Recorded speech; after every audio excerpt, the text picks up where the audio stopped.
श्री प्राणनाथ प्यारे जी, मनमोहन रसानंद सागर, आप जुगलदास जी महाराज, जिन्होंने अपनी अनुभूति से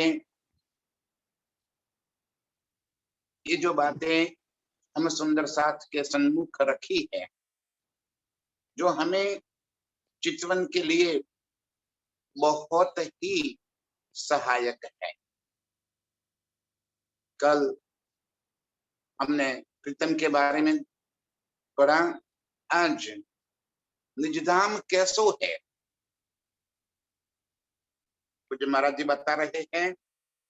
फिर निजनाम कैसो है कि परात्पर अखंड आनंद को एक अपरंपार महा समुद्र भरो है। कैसा है निजधाम, पूरा परमधाम कैसा है? आप फरमा रहे हैं कि परात्पर प्रेम को, इश्क की लीला जहां कण कण में व्याप्त है। पराप्त माने कि दोनों तरफ से, कोई एक तरफ से नहीं। अर्श की जितनी भी नियामतें हैं, सारी नियामतें इश्क से ही लबालब भरी है। और उसी प्रकार से इश्क का जो आनंद है, वो आनंद अर्श की प्रत्येक नियामत से झलकता हुआ दिखाई दे रहा है। तो फरमा रहे हैं कि वो निजधाम जैसे अखंड आनंद को एक महासमुद्र भरो पड़ो है। आनंद का जैसे समुद्र हिल्लोरे ले रहा है, जहां सिर्फ और सिर्फ इश्क और आनंद की ही लीलाएं हैं, जहां इश्क और आनंद के सिवा और कुछ भी नहीं। अब यहां इस खेल में उस इश्क और आनंद के समुद्र की अनुभूति कैसे की जाए? कैसा है एक खेल और कैसा है हमारा निजधाम? दोनों की तुलना कर रहे कि झूठ और सत्य दोनों के बीच में क्या अंतर होता है, अखंड आनंद की क्या अनुभूति होती है। इस खेल के अंदर हम यदि कोई बात प्राप्त कर लेते हैं तो ऐसा आनंद आ जाता है दिल में, क्या हाँ बहुत खुश हो गए हम परिवार के बीच में या अपने यहाँ किसी भी पद के बीच में, अपने ऐश्वर्य के बीच में हम आनंद को ढूंढ लेते हैं। जैसे कोई राजा या बादशाह या बादशाह हो जाए और अपने आप को बड़े बड़भागी समझे और ये समझे कि मैं तो सदा सुख और आनंद में रहने वाला हूं। तो ये यहाँ के सुख के सामने निजधाम के सुख कैसे है? महाराज जी बता रहे हैं, नित्य वृंदावन विषय उस महासमुद्र की एक बूंद आन पड़ी है। नित्य वृंदावन कहे है जहां हमने अपने प्रीतम के संग रास की लीलाएं की। योग माया के ब्रह्मांड में, उस बेहद भूमि में बांके विहारी के स्वरूप के संग और बाद में भजनानंद स्वरूप के संग हमने जो इश्क की लीलाएं की, और उस इश्क की लीला के अंदर हम इस कदर डूबे हुए थे कि हमें कुछ शुद्ध बुद्ध ही नहीं। उस महारस के भरे उस रास के आनंद को महाराज जी फरमा रहे हैं कि निजधाम से उस अखंड आनंद की एक बूंद, समझिए पूरे निजधाम के अंदर अखंड आनंद के समुद्र की एक बूंद बीच नित्य बैकुंठ के अंदर आ गई, रास मंडल में आई, और उस एक बूंद से पूरे रास मंडल में समुद्र बन गया आनंद का, इश्क का। अब वो एक बूंद से जो आनंद हमें रास मंडल में मिला, उस आनंद का समुद्र निज धाम है। और वैसे ही उस नित्य वृंदावन से एक बूंद, जैसे नित्य वृंदावन का सागर बन गया आनंद का, और उस सागर से एक बूंद बीच गोलोक के आई। गोलोक उसे कहा है जहां हमने ब्रज की लीला को अखंड किया धनी में।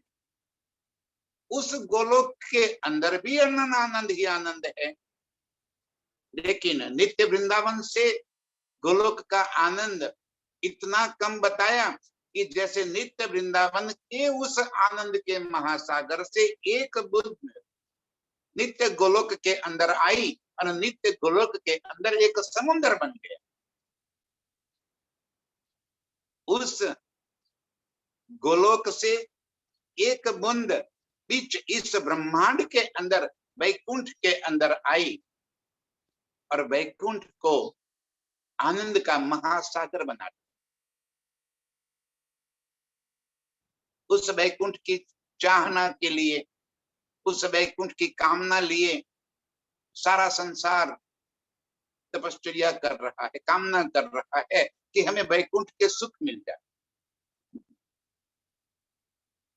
उस वैकुंठ को कहते हैं कि अखंड गोलोक के आनंद के समुद्र की एक बूंद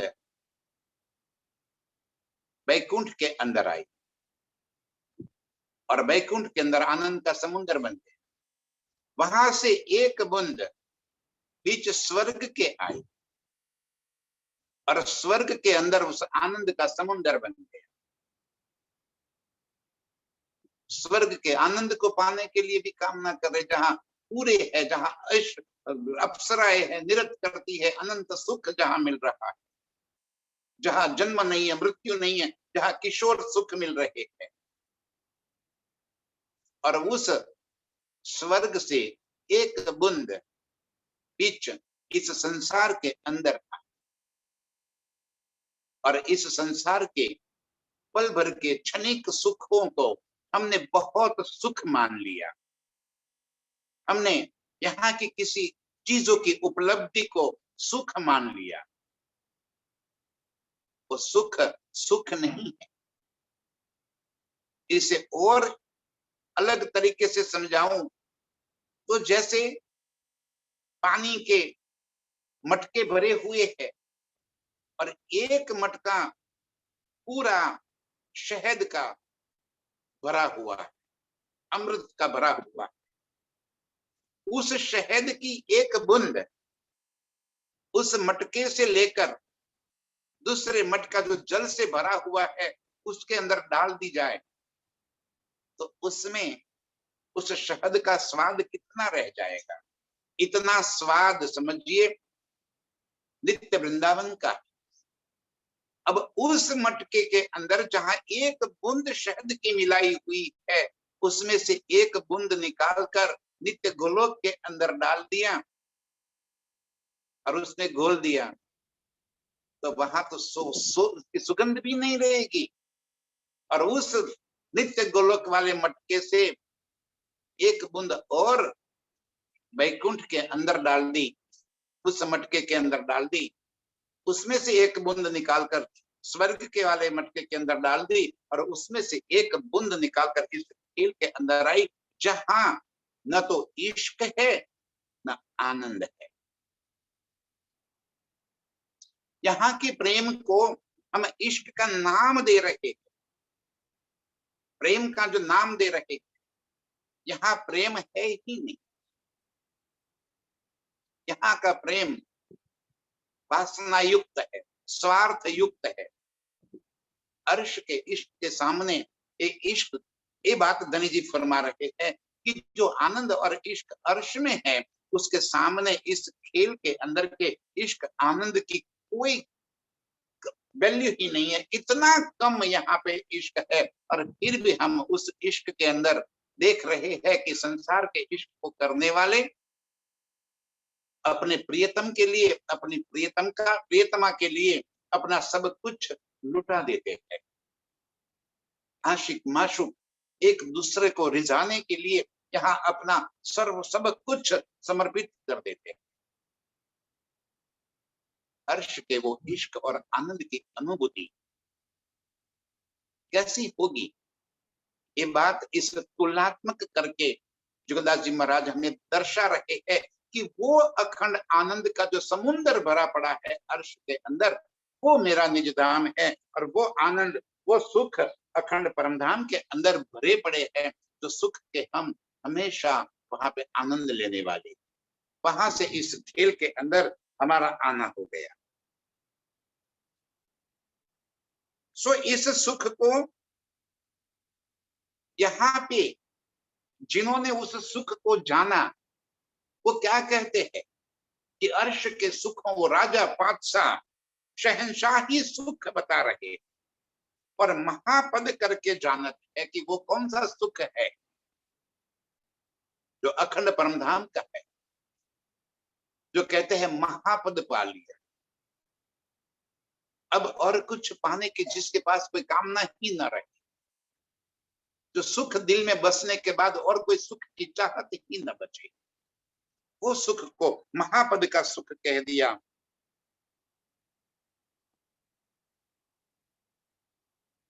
कैसा है उस निज धाम के सुख के आगे इस 14 भवन की पातशाही के सुख कैसे है। उस परमधाम के सुखों के सामने यदि इस संसार के 14 लोक के पातशाह मन की विष्णु ब्रह्मा महेश, वो पातशाह भी हमें बना दिया जाए, अर्श के उन सुखों के सामने इस ब्रह्मांड की पातशाही भी धनी जी कह रहे हैं कि जैसे काग विष्टा, कैसे है वो सुख,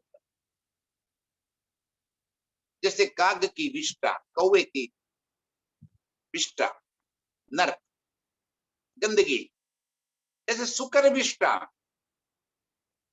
पशुओं की विष्टा, जिसमें कोई सुख नहीं होता, जिसमें कोई सुगंध नहीं होती, जिसमें कोई आनंद नहीं होता। अब बताओ, हम यहाँ के कुछ क्षणिक सुख पा लेने के बावजूद अपने आप को बड़े धनभाग मान लेते हैं कि आहा, मुझे तो संसार के बहुत अच्छे सुख मिल गए, अच्छा बंगला मिल गया, अच्छे परिवार मिल गए, और बहुत सारी पद और प्रतिष्ठा मिल गई। यहाँ के सुखों के सामने वैकुंठ के सुख बहुत अच्छे लग रहे हैं, और यहाँ पे महाराज जी फरमा रहे हैं कि वैकुंठ के सुख परमधाम के सुखों के सामने जैसे काग विष्टा, जैसे शुकर विष्टा, वैसे नरक के समान है। ऐसो हमारो निज धाम है, ऐसे हमारे परमधाम के अंदर के इश्क और आनंद की वो सुख है। और श्री श्याम श्यामाजी साथ जी सुंदर कैसे है, राज्य की सुंदरता, हम रूहों की सुंदरता, कितनी सुंदरता, कैसी सुंदरता। हम तो ज्यादा से ज्यादा क्या कर लेंगे, यहाँ की जो विश्व सुंदरी होगी उसको हम और सुंदरता का प्रतीक मान कर बैठते हैं। अर्श में रज्जी और हम रूहों की सुंदरता कैसी, तो फरमाते हैं जीतेक इस ब्रह्मांड रेणु का है। इस खेल के अंदर, इस ब्रह्मांड के अंदर जितने भी रेती के कण हैं, पूरे ब्रह्मांड के अंदर फैली हुई इस झिमी के अंदर रेती के कणों की गिनती तो नहीं कर सकते, तो लेकिन जितने रेती के कण हैं, एक यूसुफ की इतने सूर्य, इतने रति और रंभा, रति और रंभा को सौंदर्य का प्रतीक माना गया। शास्त्र में रति को, रंभा को, उर्वशी को, कामदेव को, सती और सावित्री को, लक्ष्मी नारायण को श्रेष्ठ सुंदरता का प्रतीक माना गया है। रति और कामदेव की जोड़ी को उसके सामने कोई और सुंदरता हो ही नहीं सकती, इतने सुंदर यहाँ पे उसको वर्णन किए गए। विष्णु और लक्ष्मी को सुंदरता का प्रतीक माना गया है। रंभा और उर्वशी जो स्वर्ग की अप्सराएं है, उनको सुंदरता का प्रतीक माना गया है। धनी जी फरमा रहे हैं कि इन सब की सुंदरता और यहाँ पे जितने रीति के कण हैं, इतने सूर्य हो जाए और उसका तेज, उसकी रोशनी, उसका प्रकाश एक साथ इकट्ठा कर लिया जाए तो अर्श के हम रूपों के राज्य के सुंदरता के सामने ऐसा महसूस होगा जैसे सूरज के सामने तारे टिमटिमाते हो। जब सूरज का उदय हो जाता है तो तारे अपने आप छिप जाते हैं। सूरज के सामने तारे टिक नहीं सकते, इतनी सूरज की रोशनी है। और ऐसे रेती के जितने कण हैं, इतने सूरज हो जाए और जितने इस सुंदरता के प्रतीक इस संसार के अंदर है, उन सब की सुंदरता एक साथ इकट्ठी कर ली जाए तो भी अर्श में हम रूहें, राजी, श्यामा जी उनकी सुंदरता के सामने कुछ भी नहीं है। जैसे साक्षात चंद्रमा के सामने चित्र का चंद्रमा, पूर्णिमा का चंद्र चांद खिला हुआ हो तो जैसे पूरा आसमान चांदनी से भर जाता है, पूरी पृथ्वी चांदनी से भर जाती है। अत्यंत शीतल से बहती हुई उस चांदनी के अंदर अपार आनंद हम पा लेते हैं। ऐसे ही राज्य हम रूहों की उस सुंदरता के अंदर इतनी शीतलता है। करोड़ों करोड़ों सूरज से भी ज्यादा तेज प्रकाश होने के बावजूद वो प्रकाश, वो तेज जलाता नहीं है, अग्नि के समान नहीं है, वो शीतलता का प्रतीक है, अत्यंत शीतलता प्रदान कर रहा है। जी फरमा रहे कि जैसे चंद्रमा के आगे चित्रमन का चंद्रमा, एक कागज में चंद्रमा की आकृति बना दी जाए तो वो इस खेल है और असल चंद्रमा की रोशनी वो परमधाम का सुख है। जैसे वैकुंठ नाथ की सुंदरता के आगे एक एक शब्द में अर्श में राज्य की रूहों की सुंदरता, अर्श के इश्क और आनंद की बातें और उसका इस खेल के साथ तुलना करके धनी जी बता रहे।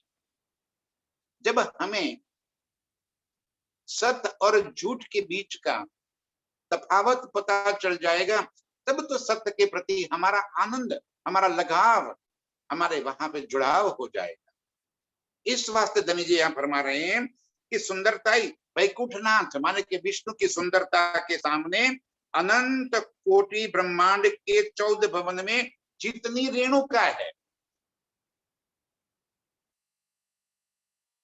जैसे यहाँ के सारे रेती के कण सूरज के समान खिल उठे, फिर भी एकमात्र विष्णु भगवान की सुंदरता के सामने उसकी तुलना नहीं हो सकती।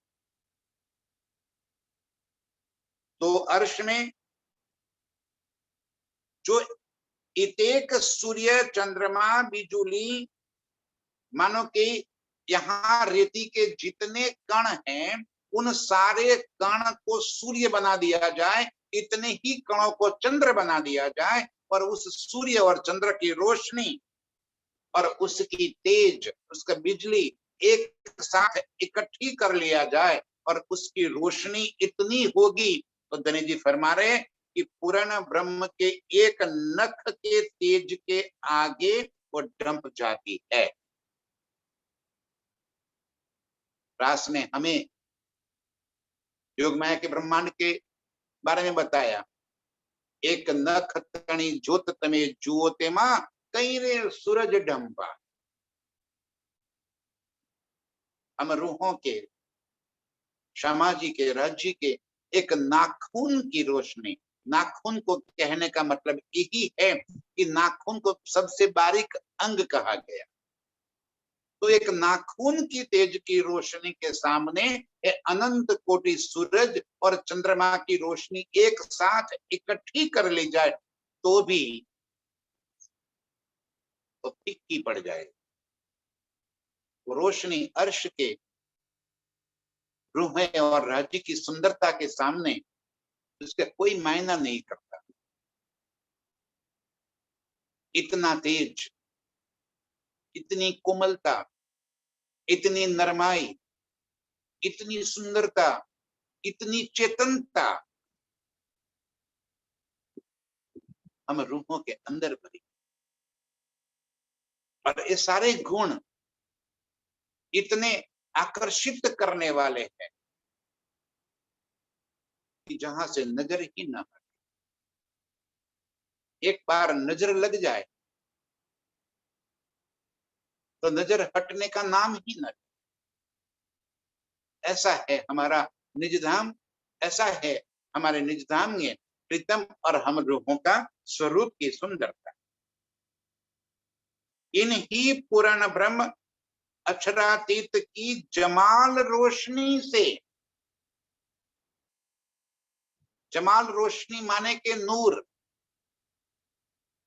यही प्रियतम अक्षरातीत पूर्ण ब्रह्म प्राणनाथ के उस नूर की रोशनी, उस नूर का तेज, उस नूर के गुण इतने अनंत अनंत भरे पड़े हैं। 5 तत्व, 5 तन्मात्रा, 10 इंद्रिया और 4 अंतःस्करण।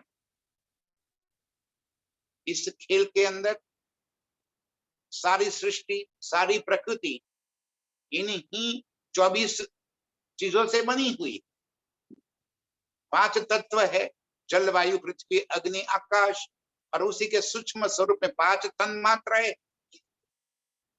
10 इंद्रिया है, 5 ज्ञानेन्द्रिया, 5 कर्मेंद्रिया और 4 अंतःस्करण, मन चित्त और बुद्धि अहंकार।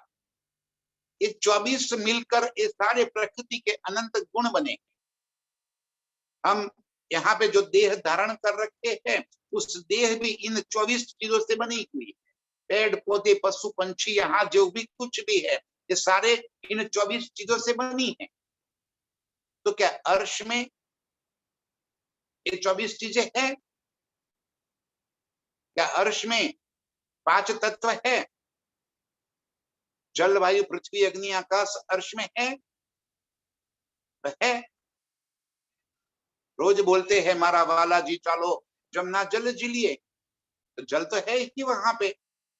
लहरी आवे सुगंध की बात रही महकाए, सुगंध भी है वहां पे, आकाश भी है वहां पे। और जहां पे हम दौड़ते हैं, चलते हैं, बैठते हैं, वन बगीचे खिले हुए हैं, वो जिमी भी वहां पे है और तेज भी है वहां। लेकिन ये सारे मेरे प्रीतम के अंग का नूर है, माने कि जल भी नूरी है। हमें ये बात यहाँ पे इस खेल को देखते हुए अर्श के इन गुणों की पहचान नहीं हो रही, जिसकी वजह से हम यहाँ पे जैसा जल है वैसा ही जल अर्श के अंदर सोच लेते हैं। अर्श का जल नूरमयी और वो नूर के सारे गुण उस जल के अंदर समाहित है। और जब हम चाहेंगे तो भिगाएगा हमें, तो चाहेंगे तो जल बहता हुआ नजर आएगा। वो जल नूरी होने की वजह से कभी अपनी मर्यादाओं को लांघता नहीं है। हम चाहते हो तो उस तरह हम डुबकी लगा सकते हैं, हम चाहते हैं तो उस जल के ऊपर दौड़ सकते हैं, खेल सकते हैं। ऐसे ही पांचों तत्व, ऐसे ही 5 तन्मात्राएं और ऐसे ही अर्श की इंद्रिया भी है। अर्श के अंदर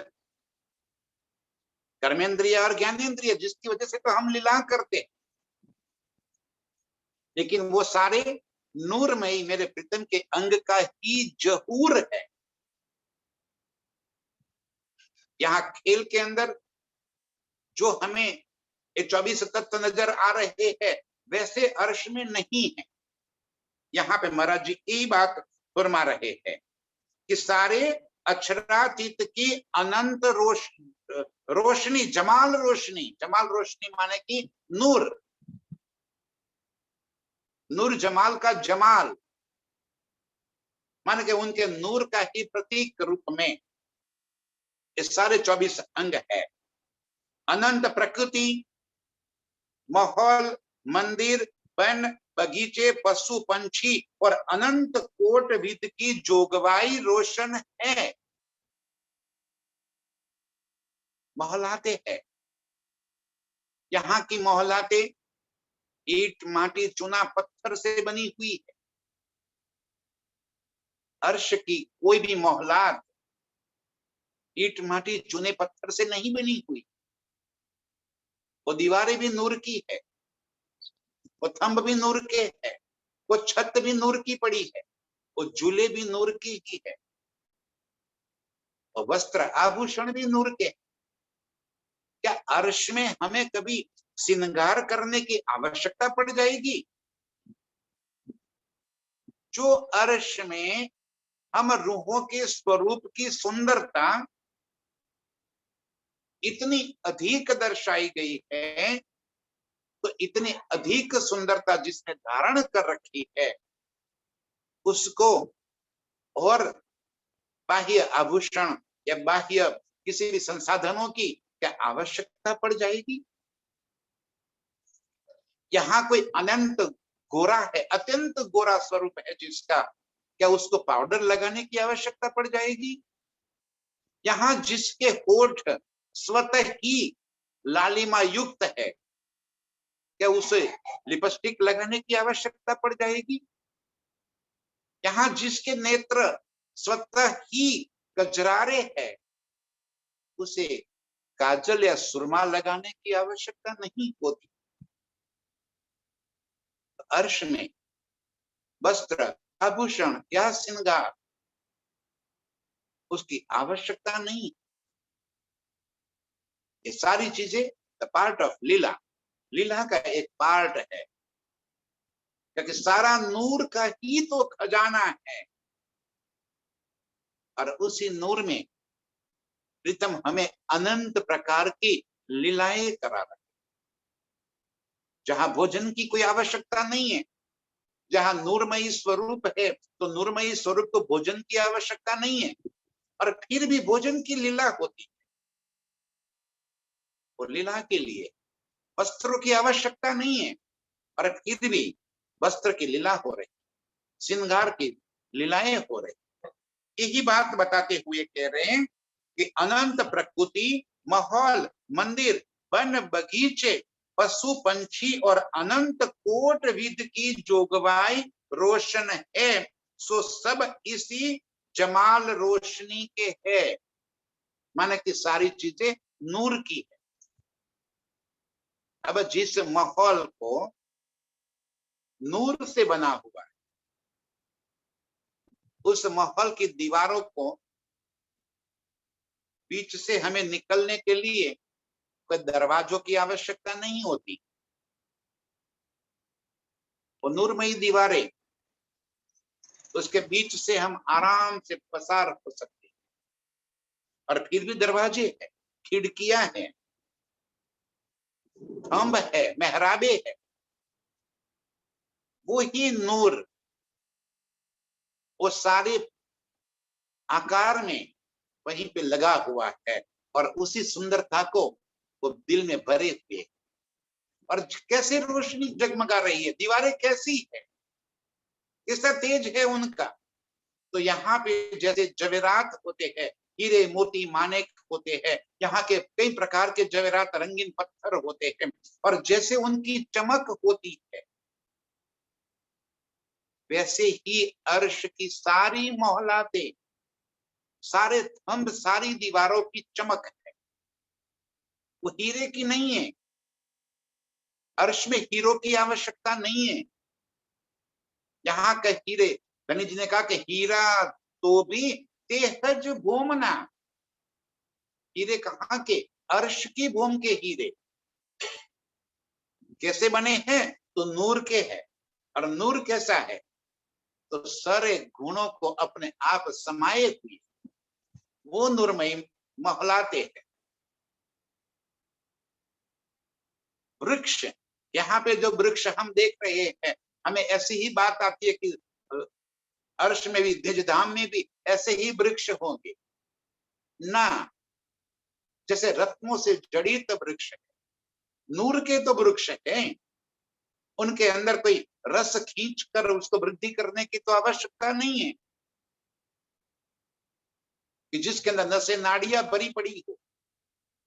यहाँ पे हम रूहों के अंदर भी नस और नाड़ियां है, जिसके अंदर खून बहता हुआ चारों ओर घूम रहा है, जिसकी वजह से हमारे यहाँ चेतनता होती है। अर्श में अंदर रूह के तन के अंदर कोई खून होता नहीं है, मांस होता नहीं है, हड्डियां होती नहीं है। हड्डियां, मांस और खून से बना हुआ ये ढांचा, वैसा ढांचा अर्श में नहीं है। अब उस स्वरूप को दिल में बसाई कि वो नूरमयी स्वरूप कैसा है। यही तो धनी जी समझा रहे हैं। माहौल, मंदिर, प्रकृति, अर्श के पशु पंछी, वन बगीचे, जल, चीनी, वायु, तेज, आकाश, हर चीज वहां की नूर से है।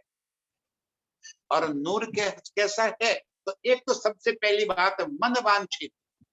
जैसे रूहें चाहती है वैसे ही स्वरूप वो स्वतः ही धारण कर लेते। और रूह क्या चाहती है? तो जैसे मेरे प्रीतम चाहते हैं।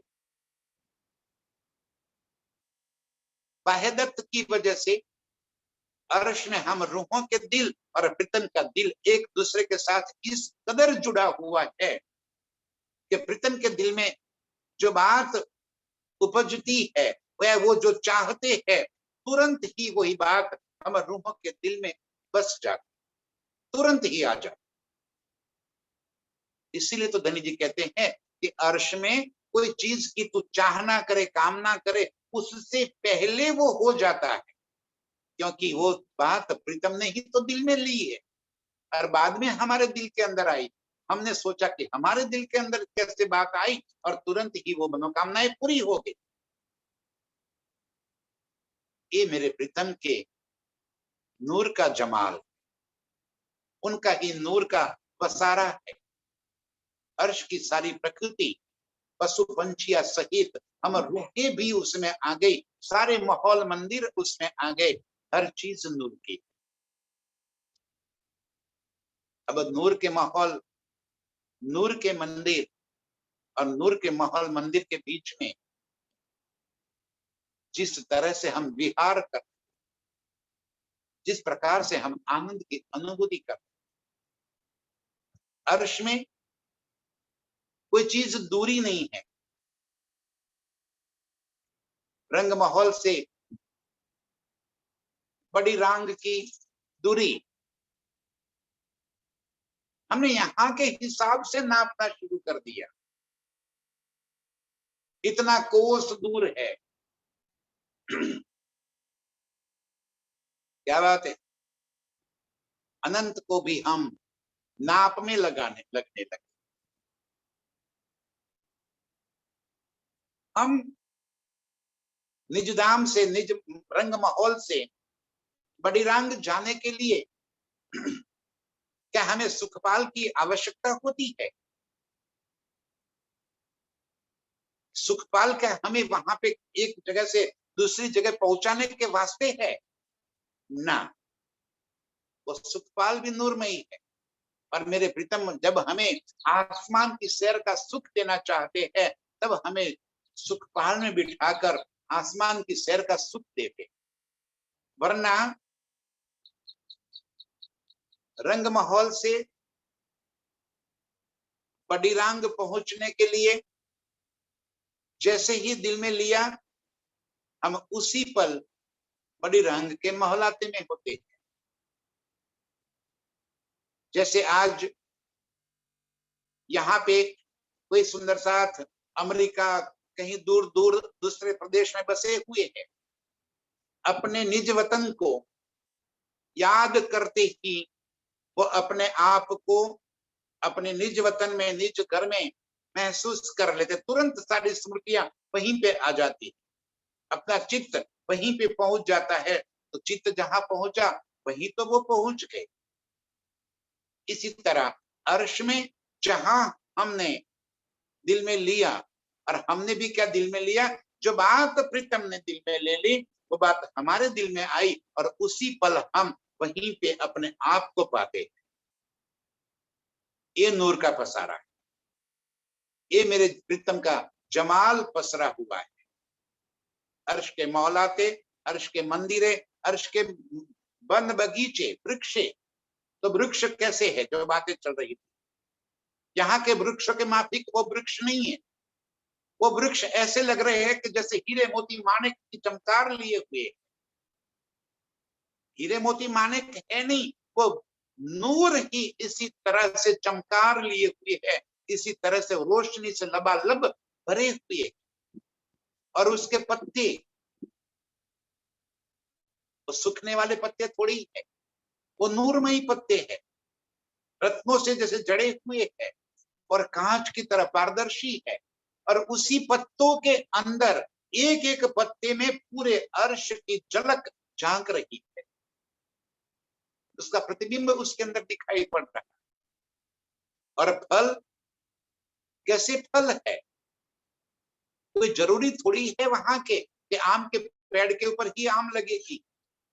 फिर आम के पेड़ क्या बात करें, जो पेड़ जहां आप जैसा चाहते हो तुरंत ही वैसा ही वो सुख देने वाला है। फल खाने की थोड़ी आवश्यकता है, फल तोड़ने की आवश्यकता नहीं है। और फिर भी आप तोड़ना चाहते हो तो आपके हाथ में भी फल है और वहीं पे भी फल लगा हुआ है। और आपने अब फल तोड़ा है आम का, और आपको उसके अंदर रस चाहिए अनार का, तो उसमें से अनार का रस मिलेगा। आपको उसके अंदर रस और किसी भी फल का चाहिए, तो जिस फल का आप रस चाहोगे उसी फल का रस मिलेगा। ये नूर का पसारा है, ये अर्श के सुख है। फरमा रहे हैं अनंत प्रकृति, माहौल, मंदिर, वन बगीचे, पशु पंछी और अनंत कोट विध की जोगवाई रोशन है। ये तो बड़े बड़े मोटे तौर पर एक नाम लिख दिए, माहौल, मंदिर, प्रकृति, पशु पंछी, खुबी खुशहाली, जवेरों की पुतलिया, जवेरों की नहरें, माल, यहाँ के पंच तत्व, बस ये मोटे मोटे नाम दे दिए। ऐसे नहीं है। और अनंत कोट विद की जोगवाई, एक ही लीला के अंदर अनंत प्रकार की लीला की जोगवाइया है। यही तो नूर का पसारा है, यही तो प्रीतम का जमाल है।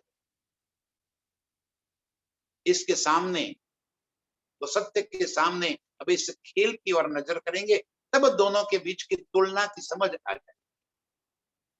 ये बात धनी जी हमें यहाँ पे समझा रहे कि ये अनंत कोट विध की जो रोशनाई है सो सब इसी जमाल रोशनी के है, माने कि मेरे प्रीतम के नूर का ही पसारा।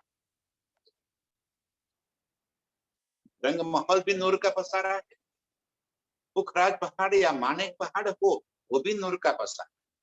और कैसी सुविधा है अंदर, जैसे चित्त चाहे। कितनी ऊंचाई है ऐसी, जितना आपने चित्त में चाहा। कितनी चौड़ाई है उसकी, जितना आपने चित्त में चाहा। कैसे महल मंदिर है अंदर, जैसे चित्त में चाहा। हर जोगवाई, हर खुबियां रूहों को सुख देने के वास्ते, कि सारा स्वरूप प्रीतम का ही तो नूर है। और प्रीतम का नूर क्या है? स्वयं ही तो प्रीतम है। स्वलीला अद्वैत, स्वलीला अद्वैत में सर्प सिर्फ और सिर्फ क्या रूहे समाधि राज्य और अक्षर ब्रह्म नहीं है। स्वलीला अद्वैत में सारी प्रकृति, माहौल, मंदिर, खूबी, खुशहालियां, वन, बगीचे, वृक्षे, ये सारा ही तो मेरे प्रीतम का ही स्वरूप। और इस तरह इस अनंत स्वरूप धारण करके प्रीतम हम रूहों को रिझाते। ये आशिकी है प्रीतम, ये मेरे प्रीतम का आशिकाना है कि वो अनंत स्वरूप धारण करके हमें रिझाते। वो पशु पंछी बनकर हम रूहों को रिझाने के वास्ते अपने पीठ पर बिठाकर आसमान की सैर करवाते। वो ही मेरे प्रीतम कई प्रकार के जल के फव्वारे बनकर उन फव्वारों के बीच में हमें ले जाकर खिलवत के सुख देते। वो ही मेरे प्रीतम कई प्रकार की वाटिकाएं बनकर, बेल लताओं की वाटिकाएं बनकर हमें खिलवत का सुख देती। कहां नहीं, अर्श का कण कण हमारे खिलवत के सुखों का राजदार है। अर्श के कण कण में इस खिलवत के सुख भरे पड़े।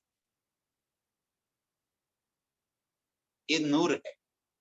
और मेरे प्रीतम इस तरह से अर्श के निजधाम के अंदर ये अनंत नूर के सामान से हम रूहों को रिझाते हैं। श्री परमधाम कैसो है? शब्द सुनिए, कितने रस भरे हैं जुगलदास जी महाराज ने इन पानी के अंदर, इन शब्दों के अंदर। एक एक शब्द के अंदर अपार अपार रस भरे पड़े। तुलना भी कर रहे हैं तो कितनी मधुर तुलना कर रहे। क्या कह रहे? श्री परमधाम कैसो है कि केवल आनंद की ही मूर्ति है। पूरा परमधाम सिर्फ और सिर्फ आनंद ही आनंद का बना, जहां और कोई चीज हो ही नहीं सकती। जहां किशोर अवस्था ही हो, जहां इश्क का ही लीला हो, वह आनंद ही तो होगा। दुख तो तब होगा जहां ईर्ष्या, बैर, जैर, असमानता होगी, वहीं पे दुख होगा। अर्श में तो सारा एक समान सुख है, एक समान सारा अर्श बना, केवल आनंद की मूर्ति, पूरा निज धाम। अब बताइए कि पूरा निज धाम मेरे प्रीतम का ही स्वरूप है और मेरे प्रीतम आनंद की ही तो मूर्ति है। तो पूरा परमधाम आनंद का ही स्वरूप है। और जिमी कैसी है? अर्श की जिमी कैसी है कि रंग भवन से आठों दिशा अपरंपार बेसुमार है। अर्श की जिमी कितनी है? अर्श कितना लंबा चौड़ा है? रंग भवन से बड़ीरांग तक की कितनी दूरी है? हम किलोमीटर में नापने लग गए। और सबसे आश्चर्य की बात तो ये है कि हम रंग परम धाम के अंदर 3 सीढ़ियां चढ़कर प्रवेश करते हैं। जरा सोचिए सुंदर साथी, प्रवेश तो वहां किया जाता है जहां जिसकी हद हो।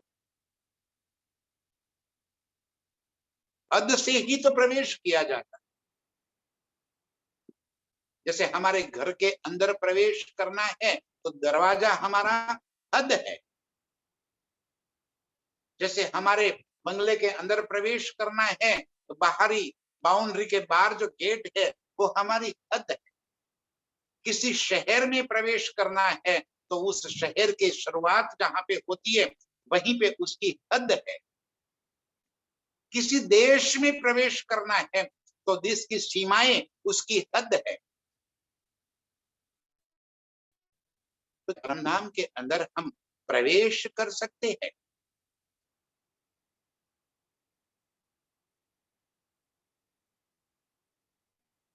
क्या हम पूर्व दिशा में जहां पे मेहर का सागर और वहीं से हम परमधाम में प्रवेश करेंगे? कैसा है परमधाम, कैसो है निजधाम? तो कहते हैं 8 दिशा रंग भवन को सेंटर में बना दिया, बाकी 8 दिशा कैसा? अपरंपार बेसुमार है, जिसका कोई हद न हो। लामुंतहा, लामुंतहा बिना हद का। बेकिनार, जिसका कोई किनार न हो। जैसे समुद्र को बहुत बड़ा बना दिया, लेकिन समुद्र का भी किनार है, हद है। यहां से समुद्र शुरू होता है, जीनी और समुद्र का मिलन होता है, वहीं से समुद्र शुरू होता है। वो तो बेहद है, बेसुमार है, लामुंतहा, बेकिनार है। ऐसे परमधाम के सिवा और कुछ है ही नहीं। इस खेल को ना ही कह दिया और हम अज्ञानता से इस खेल को है मानकर चल रहे। नाही को कहे है और है को कहे नाही। जो ये ब्रह्मांड है उसका कोई अस्तित्व ही नहीं है। जो ये इंड है, ये इंड का कोई अस्तित्व ही नहीं है। ये सारा इंड सपना इसीलिए कह दिया। ये पूरा ब्रह्मांड को इतना कह दिया, इसको तोड़कर 2 टुकड़े नहीं कर सकते। कैसे समझावे कि ये ना ही, इसका कोई अस्तित्व ही नहीं है। और ऐसे अस्तित्वहीन ब्रह्मांड को हम अस्तित्व युक्त मान रहे, इसकी वास्तविकता को हम मान रहे। जब अर्श के सामने, अर्श के नजारे से हम उसके नजरिए से देखेंगे, तब इस सारे ब्रह्मांड का अस्तित्व ही हमारे दिल से समाप्त हो जाए और हम अपने आप को अर्श में प्रीतम के संग पाएंगे। बस एक पल की दूरी, जो चुटकी बजाते आप अपने आप को अर्श में महसूस कर देंगे। श्री परमधाम कैसो है कि केवल आनंद की ही मूर्ति है। और जिमी कैसी है कि रंग भवन से 8 दिशा अपरंपार बेसुमार लामुंतहा बेकिनार है।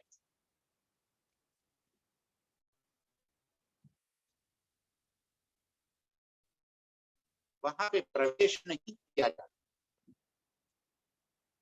हम वहीं पे है। बस अपने निज स्वरूप को याद कर लो, उसी पल अपने आप को प्रीतम के सन्मुख अर्श के अनंत लीलाओं में आप पाओगे। ये कोई यात्रा थोड़ी है,